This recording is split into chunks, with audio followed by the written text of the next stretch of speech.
სახელითა მამისათა და ძისათა და წმინდისა სულისათა ჩვენთან არის ღმერთი. ღმერთმა დაგლოცოთ, ჩემო ძვირფასებო, გაგახაროთ, შეიწიროს ჩვენი მარხვა.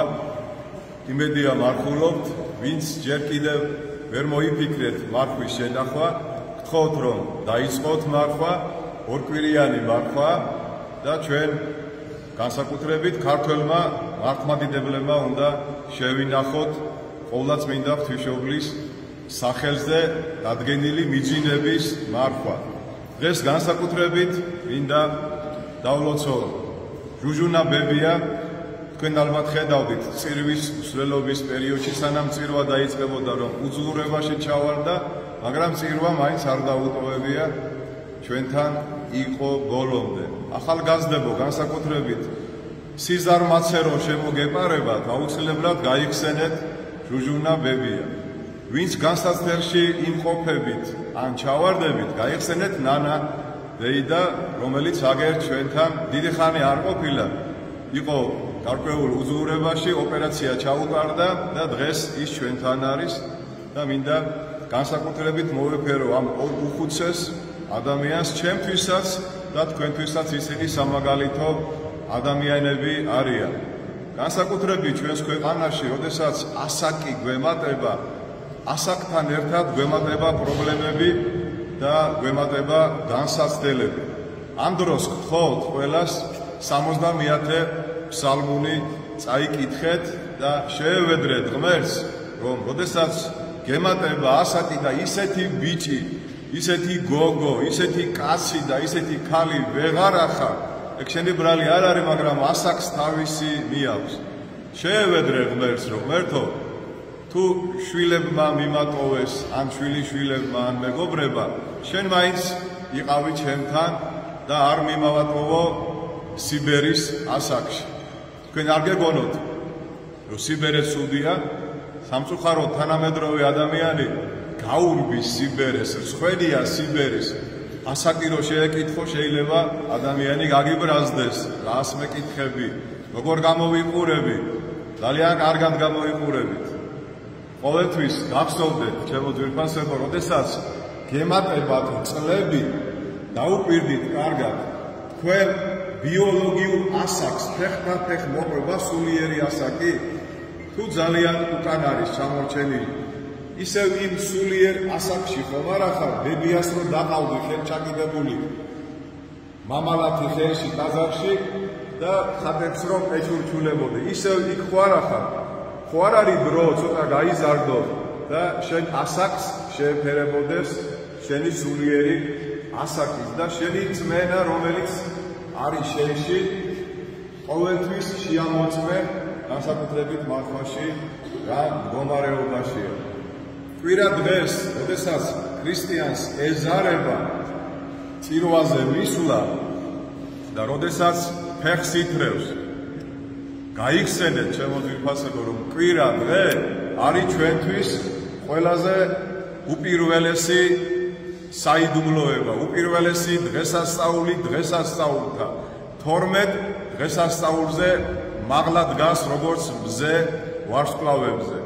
და თუ შენ კვირა დღეს ეკლესიაში არ დადიხარ ხშირად, ესე იგი შენ აკნინებ შენ თავში აღდგომის საიდუმლოს. აი დღევანდელი 7 ყრმის ხსენებაც მაგიტომ არის, რომ მესამე საუკუნეში იმპერატორ დეკიუსის დროს იდევნებოდა ეკლესია და წარჩინებული ადამიანის შვილები, ეს 7 ყრმა იყვნენ წარჩინებული, დაწინაურებული ადამიანების შვილები, შეამჩნიეს, რომ ისინი იყვნენ ქრისტიანები და იმპერატორმა მოიდომა მათი წამება. მაგრამ ღმერთმა სასწაულებრივად დაიხსნა ეს ყრმები წამებისგან და ძილი მოგვარა და 2 საუკუნე, თქვენ წარმოიდგინეთ, ესენი დაძინებულ მდგომარეობაში იმყოფებოდნენ მე-5 საუკუნემდე. თუ არ ვცდები, დომიციანეს უკვე იმპერატორობის პერიოდია, მიდის კამათი აღდგომის დღესასწაულთან დაკავშირებით და საერთოდ დაიმახსოვრეთ, რომ ყოველთვის ყველა საუკუნეში იყო პოლემიკა და იყო ბრძოლები აღდგომის უფრო მეტია საუფლოზე დღესასწაულთან დაკავშირებით და ამ დროს გამოაგვიძებს ღმერთი ამ ღრმებს და ეს იყო ნათელი დადასტურება, რომ აღდგომის დღესასწაული არის ჭეშმარიტი დღესასწაული. ეხლა მახსენდება საოცარი მომენტი წმინდანების ცხოვრებიდან, პატროლოგიიდან, როდესაც გრიგოლ ნოსელი გაიგებს თავისი ძმის ბასილი დიდის გარდაცვალების უწყებას, ძალიან დამწუხრდება, ძალიან ეწყინება, ბუნებრივია ყველას გვეწყინება ჩვენ დედმამიშვილიზე რამე ცუდის გაგება, მაგრამ ძალიან უყვარდა გრიგოლ ნოსელს ბასილი დიდი, ესენი იყვნენ 10 სულიანი ოჯახიდან, 10 დედმამიშვილი იყო და აქედან 7 იყო წმინდანად შერაცხული. და თქვენ წარმოიდგინეთ, ისეთი დიდი მამა, როგორც არის გრიგოლ ნოსელი, რომელმაც თავისი ძმის ჰომილია 6 დღეთა შესაქმის განმარტება უფრო მეტი სიღრმისეულად განმარტა და თავისი ძის გარკვეული ღირსება დაიცვა ამით, კი არ დააკნინა, პირიქით დაიცვა, თავისი დისგან, მაკრინესგან ისმენს, თამამად შეიძლება ითქვას ჰომილიას მკვდართა აღდგომის შესახებ და თავისი და მაკრინე ძმას გრიგოლ ნოსელს ამშვიდებს, რომ ძმაო, მოგეშინია მაცხოვარი მოვა მეორედ და ჩვენს ძმას აღადგენსო მკვდრეთით. აი თქვენ წარმოიდგინეთ ესეთი დიდი მამა და ხანდახან ჩვენს ვართ ხოლმე გარკვეულ უძლურებაში და თავისი დაიკო, თავისი და ამხნევებს, ვისაც ეს ჰომილია წაკითხული არა გაქვთ. აი როგორც დიდი გურამ დოჩანაშვილი ბრძანებდა გილოსავთ პირველი წაკითხვის და მოსმენის სიხარულს. აუცილებლად წაიკითხეთ ამ მარხვაში და შეიძლება მაკრინეს ეწოდოს ქალი ღვთისმეტყველი.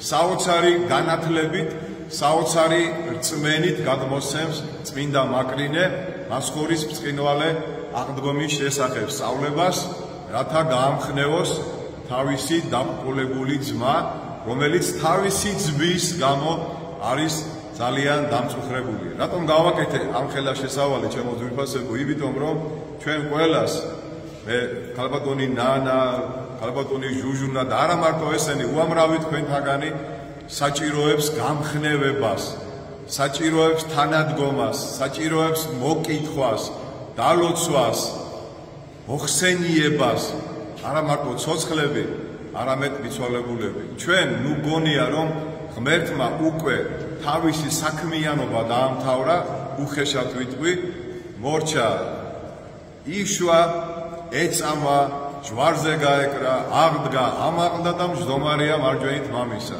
არა, როგორც სტეფანე პირველ მოწამემ იხილა, წინა დღეებში იყო მისი ხსენება, ის სახარებაში წერია, რომ მჯდომარეა მარჯვენით მამისა, მაგრამ სტეფანემ მდგომარე იხილა მამის წინაშე. რატო?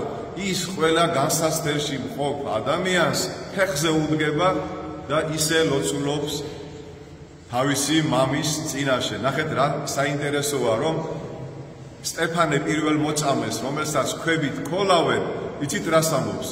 რასაც ამბობდა იესო ქრისტე, მიუტევე, არიციან, რას აკეთებენ და ამ დროს ის ადამიანები, ვინც ქვებით ქოლავენ სტეფანეს, იმ ადამიანების ტანისამოს პეტრე პავლე მოციქული დარაჯობს, რა საოცარია რა. და ამ დროს არის ესეთი გარდამოცემა, აი ამ დროს დაფიქრდაო პავლე პირველად ქრისტიანობაზე და ქრისტიანებზე. ჩვენს რო ასე არ გვეგონოს, ჩემო ძვირფასებო, არ გვეგონოს, რომ ჩვენი გასაკეთებელი არაფერი აღარ არის, ქრისტემ ყველაფერი გააკეთა, გავკადნიერდები და თანამედროვე სახის მეტყველების ენაზე გეტყვით სამ პრეტენზიას ღვთის მიერ ჩვენს მიმართ გამოთქმულს. დიახ, არ მოგესმათ. პრეტენზია შეიძლება დავარქვა მაცხოვრის ამ მოწოდებას. როდესაც ქრისტე, არ ვიცი, შეიძლება განმარტებლები ამბობენ, მაგრამ მე არ ვიცი, ვაღიარებ ჩემ უმეცრებას, რომელი მოციქული იყო, თუ იცით, შემახსენეთ, მოუწოდა ქრისტემ, რომ გამომყევი, ღმერთმა ხო ყველაფერი იცის, კაცს მამა გარდაეცვალა და ეუბნება, რომ მე გამომყევიო. შეიძლება რომ ქელეხში უთხრა შვილს, რომ დაუტევე ქელეხი მამა მიცვალებული და წამოდი ჩემთან. ეს მარტო ღმერთ შეუძლია, რომ გაბედოს და თქვას. და მოკრძალებით ეუბნება მომავალი მოციქული, რომ მაცადე უფალო მკვდარი მამა დავმარხო. საინტერესო ნათქვამია, აცადე მკვდრებს მკვდრების დამარხვა შენ მე გამომყევი. რამხელა პრეტენზია ღმერთისგან ჩვენს მიმართ გამოთქმული, შენს თუ არ გინდა რომ მკვდარი იყო მამა შენივი, გამომყევი შვილო მე და თუ შენ ჩემთან იქნები, შენი მამა ცოცხალი იქნება და დაიმკვიდრებს სასუფეველს. პირველ რიგში გახსოვდეთ, ჩემო კარგებო, ყველაზე დიდ განსაცდელშიც რომ იყოთ, გახსოვდეთ, რომ წირვა ლოცვა არ უნდა დაუტევოთ. მოძღვარი არ უნდა დაუტევოთ, მაშინვე უნდა წამოხვიდე მოძღვართან და უთხრა მამაო, დამეხმარე, მიშველე, აი იმ დღევანდელი თვარეული ჭაბუკის მამასავი. მუხლი მოიყარა, აქავე დავძენ და გთხოვთ რომ დაიმახსოვრეთ. განსაკუთრებით ახალგაზრდებს მოგმართავ, დღეს მოდაშია მუხლის მოყრა საცოლესთან, კრეხელობაა ჩემო კარგებო. მუხლი უნდა მოიყარო ერთადერთი ღმერთის წინაშე. არც ქალის წინაშე, არც კაცის წინაშე მუხლი არ უნდა მოიყარო, ეს არ შეიძლება. იოანეს გამოცხადებაში წერია. იოანეს რო ანგელოზი გამოეცხადა, მუხლი მოიყარა და წამოაყენა.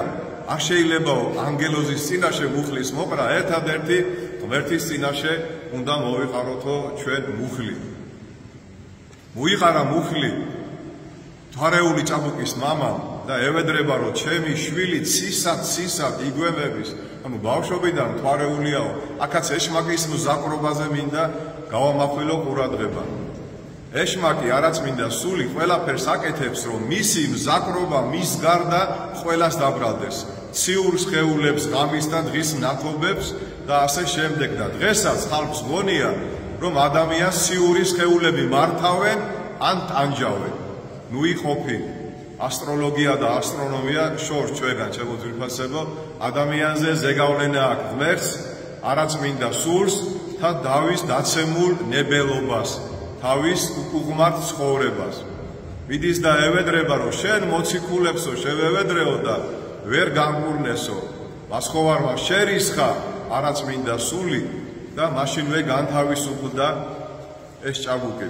აქავე დავძენთ, რომ ერთადერთი რითაც ეშმაკი არაც მინდა სული ადამიანიდან განიდევნება, ეს გახლავთ მარხვა და ლოცვა.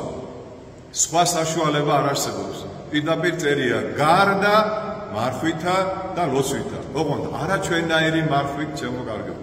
არ ვაყენებ შეურაცხყოფას არავის მარხვას, მაგრამ როცა ხედავ, რომ შენი შვილი ცუდად არის, შენი ქმარი გალაღდა, დაიწყო სმა, ან შენი ცოლი არის არასასურველ მდგომარეობაში, შეგიძლია დამატებით კურთხევა აიღო და ორშაბათი ან სხვა დღე კიდევ დამატებით შეინახო მარხვა და თქვა, მე ძალიან მიყვარს სასმელი და აღარ დავლევ სასმელს, სანამ ჩემი შვილი არ განიკურება.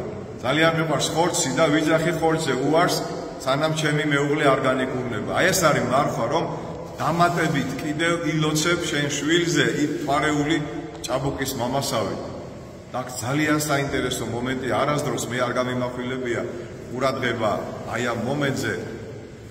ბავშვობიდანო, ხანო ცეცხლშიო იწვებაო და ხან წყალში ჩავარდებაო.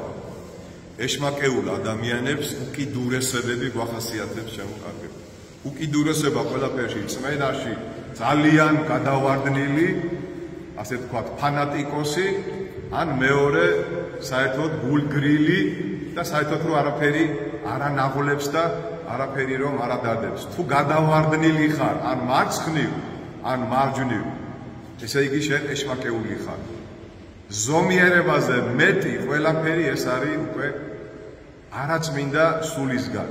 და ყოველთვის გახსოვდეს ეს მომენტი, რომ ხან წყალში ვარდები, ხან ცეცხლში იწვევი. და ღმერთს უნდა რომ ზომიერი, თავდაბალი და წესიერი ადამიანი იყო. ამიტომ გეუბნება გამომხევი. პირველი პრეტენზია არის გამომხევი. დაანებენ მკვდრებს თავი და გამომხევი მე.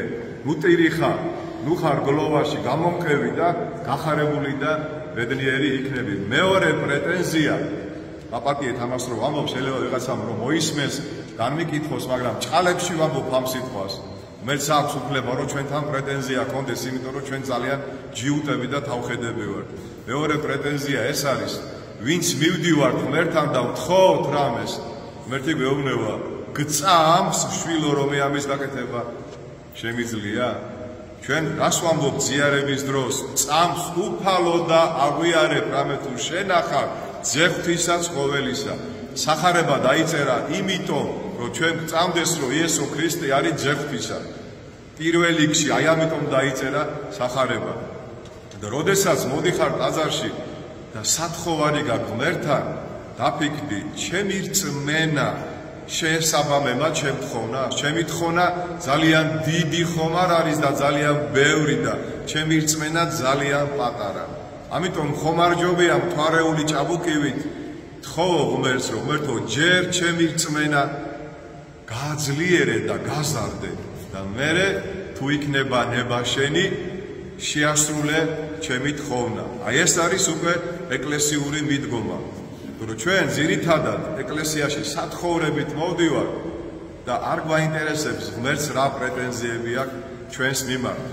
დაიმახსოვრეთ კარგად, ყოველთვის დაუსვით თქვენ თავს კითხვა. მეყოფა ეს რწმენა სულის საცხოვნებლად? მე რომ ქადაგებ, დიდი ხანია უკვე, ჩემი რწმენა ჩემს ქადაგებას შეფერება? არის ჩემში იმხელა რწმენა? ან ამდენი ხანია ტაძარში რომ დავდივარ, უკვე წლები გადის. შეიძლება რომ მე მერქვას მორწმუნე ადამიანი? მიხვდებით რომ არა. აი ამიტომ პირველ რიგში ტაძარში როცა მოდიხართ, ევედრეთ ღმერთს, რომ ღმერთმა თქვენი რწმენა გააძლიეროს ფარეული ჭაბუკის მამასავით და თქვენ მე აღარ ჩავარდებით არც ცეცხლში, აღარ დაიწვევით და მეორე უკიდურესობასი წყალში აღარ ჩავარდებით. მესამე პრეტენზია ყველაზე საინტერესო. ძალიან ბევრ ადამიანს ჩემი თამაგობით აქვს პრეტენზია, რომ ღმერთი უყვარს, მაგრამ ბევრჯერ ღალატობს ღმერთს პეტრესავი. ხოლო ჩვენ რო წავდგებით ხატების წინ უფალთან, უფალი გვეკითხება, მამა გიორგი, გია ცინცაძე, ზურა ვახტანგაძე, გიყვარმია. ეს გახსოვდეთ ჩემო ძვირფასებო. სამჯერ ეკითხება პეტრეს, იმიტომ რომ პეტრებს სამჯერ უარყო ქრისტე, მაგრამ რამდენი თქვენ წარდგებით უფლის წინაშე ხატებთან ზიარებაზე და აღსარებაზე, იცოდეთ, სანამ აღსარება სიტყვით ან დაწერილს შეუგზავნით უდერს საკუთრებაში, ესე აკადნიერდებით. ეს არ არის ჩემო ძვირფასებო აღსარება, ეს ძალიან ცუდი რაღაცა არის. აღსარებისთვის მოიცალეთ, წირვაზე კი არ უნდა ამბობდე აღსარებას, დრო გამონახე ვარხვაში, იკადრე ამოსვლა ეკლესიაში და დაჯექი მოძღვართან და ესაუბრე. ჩვენ არ ვიცით აღსარების თქვა.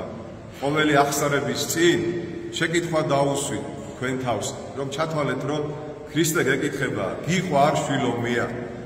თქვენ ეთქვით, რა თქმა უნდა უფალო, მაგრამ რატომ არ იცავ ჩემ ცნებებს, თუ ასე გიყვარვარ? მერე ჩავგუნავთ ხო თავს და შეგწყვება ჩვენი აღსარებლობის და ჩვენი ცოდვების და ასე რომ აღარ იყოს ჩემო ძვირფასებო და ასეთ მდგომარეობაში რომ არ ჩავარდეთ, აი ამიტომ უნდა ვიკითხოთ ყოველდღე წმინდა წერილი, აი ამიტომ უნდა ვილოცოთ ყოველდღე, აი ამიტომ უნდა ვაკეთოთ სიკეთე, ვამბობდეთ აღსარებას, ვეზიარებოდეთ, მარხულობდეთ და ვიყვარდეს ერთმანეთი. მაგრამ სამწუხაროდ დღეს ესე ასე არ არის არც ეკლესიაში, არც ერში, არც ბერში და ასე შემდეგ. მაგრამ მე იმედი მაქვს, რომ თუ ჩვენ კარგად გავიგებ, რა არის ღმერთის ნება, რა არის ღმერთის დაშვება, რა არის ღმერთის განგებულება და რა არის ღმერთის განწირულობა, განწირულობამდე არ მივიყვანთ ღმერთის ნებას და მაშინვე აღვასრულებთ ღმერთის ნებას, რომელიც არის კეთილი, სახიერი და ნებისმიერი ჩვენთაგანის ცხონება უნდა ღმერთს. ნუ ჩავაყენებთ ღმერთს უხერხულ მდგომარეობაში და ნუ ვაიძულებთ ღმერთს, რომ ღმერთმა ჩვენზე განსაცდელები დაუშვას და ვიყოთ წუხარე მდგომარეობაში და ვიყოთ დაბნეულები და არ ვიცოდეთ განსაცდელების დროს რა უნდა გავაკეთოთ, აღსარების დროს რა უნდა ვთქვათ, ზიარების დროს რაზე უნდა ვიფიქროთ და ქადაგების დროს როგორ უნდა მოვისმინოთ ის სახარებისეული ქადაგება, რომელსაც ნებისმიერი წირველი უდელი წარმოთქვავს ამბიონიდან. აი ეს არის ჩემო ძვირფასებო, რაც მე დღეს მინდოდა მეთქვა, მოემზადეთ ფერისვალებისთვის საოცარი დღესასწაულია და შემდეგ მარიამობას ერთად ვიყოთ, ერთად ვეზიაროთ და ერთმანეთის სიყვარულით გამოისახოს ჩვენში უფალი ჩვენი იესო ქრისტე. მადლი უფლისა ჩვენისა იესო ქრისტესი, დასიყვარული ღვთისა და მამისა, დაზიარება სულისა წმინდისა იყავ თქვენ ყოველთა თანა. ამინ.